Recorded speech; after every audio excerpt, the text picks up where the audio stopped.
Best of Luck by Ronald D. Walker on Smashwords.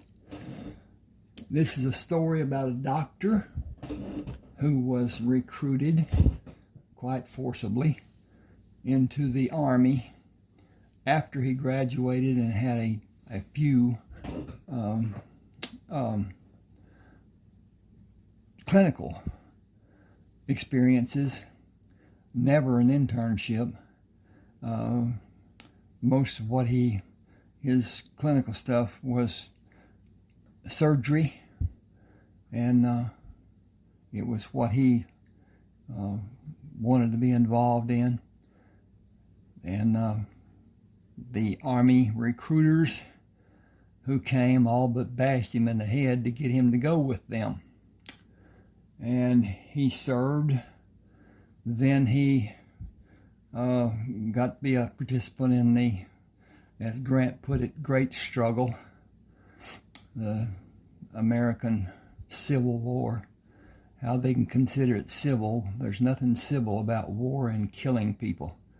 And they did it over and over and over. He was a gun enthusiast. He loved quality in everything.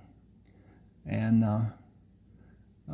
served through the war, was attacked several times in the hospital that he ran by people who didn't want him living.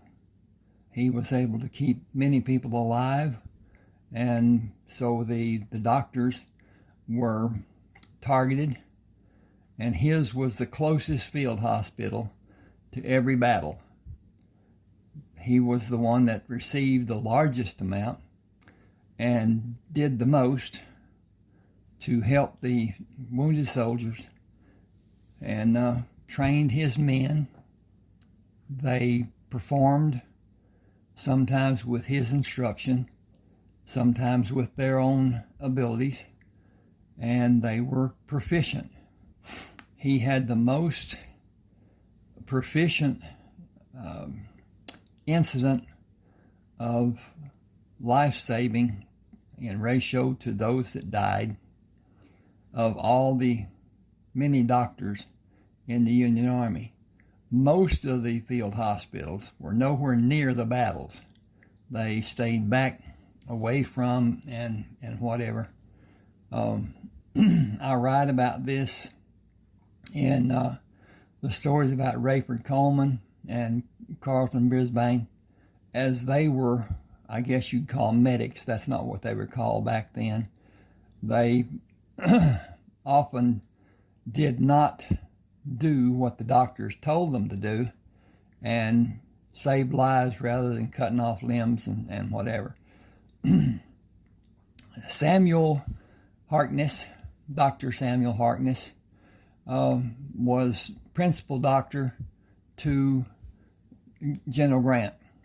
He had an assigned doctor, but he preferred to have Sam care for him, care for his men, his staff.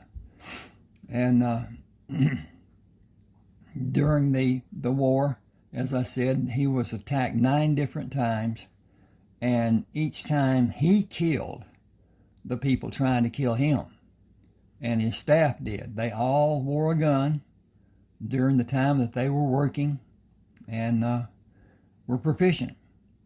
He was wounded several times. Many times the suffering that he did, he continued working instead of taking time off and having surgeries done and whatever. And when he left the war, after the surrender at Appomattox Courthouse for Lee to Grant, he traveled to Texas and found that his homestead, his old home, was working a cattle and crop ranch farm, and found out that it was Rayford Coleman who owned the ranch. according to the rules of the military, a person who had experience his land was exempt from being owned by anybody else. It was federally protected. And he stopped outside the fence looking at his old homestead. The old house was still there. It was somewhat run down. Never had been lived in a while. And the ranch hands came to him. He held his rifle over his head as a signal that he was not bearing arms. And they came to him and they talked, and he found out what was going on with his old homestead. And he went to see Rayford and asked that Rayford take the bullets out that were still in his body. And that was done. He did not trust the other doctors. He had one that was near his spine, and Rayford was able to remove it without incidents and whatever. This goes on in what he did to procure what was buried there on his land, and some of it was gold that he and his two uncles and some other men went to Mexico on a place that their family owned and mined gold, and took it back to Texas, buried it, covered it with beeswax process, and to keep it from being moisturized. And it was still there when he got back. He had awards from both Grant, President Lincoln, and Congress for his service and his dedication and his traumas, his wounds, and they were extensive. He more or less partnered with Rayford in operations because of the number of cattle, horses, pigs, mules, and money that he was awarded for his service. And he organized a group of men who did bounty work, went out and found the criminals that were wanted dead or alive, and usually the criminals would not give up. They would fight to the end. So they organized a plan, and they did what they could to stay safe and capture whatever the criminals, take them to a local sheriff, have the identifications done on them, and reap the rewards. He met an Indian who was capable above what the other men with Sam were, and his owner died, having one son that was a alcoholic. He was to be taken care of for the rest of his life, but he was not to have any portion in ownership of the land, and it was large, mostly Indians, Iroquois, Huron, and crossings and whatever.